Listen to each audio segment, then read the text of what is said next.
Two school districts implemented new programs on this snowy day today. One of them was to help kids learn online, the other, a new app to notify of bus delays from the storm.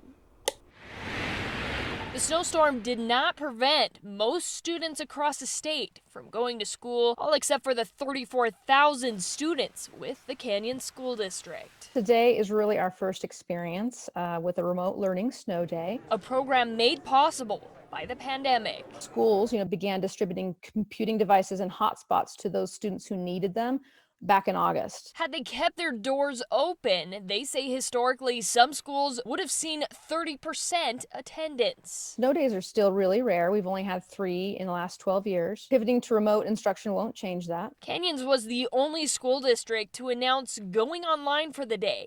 All other social media posts from districts across the state said buses would be up and running. Roughly 2/3 of our students are free and reduced lunch. So there's that whole notion of being able to provide a warm and safe environment for families who don't have the ability to go anywhere else. Many districts had not sent home students with their online learning devices ahead of the storm. Granite School District prepared to keep parents notified of delays using a bus route tracking app. When the bus comes to your area, it sends you live alerts on the app itself. So you're not sitting out on a day like today in the snowy weather waiting for a bus that might be 10 or 15 minutes late.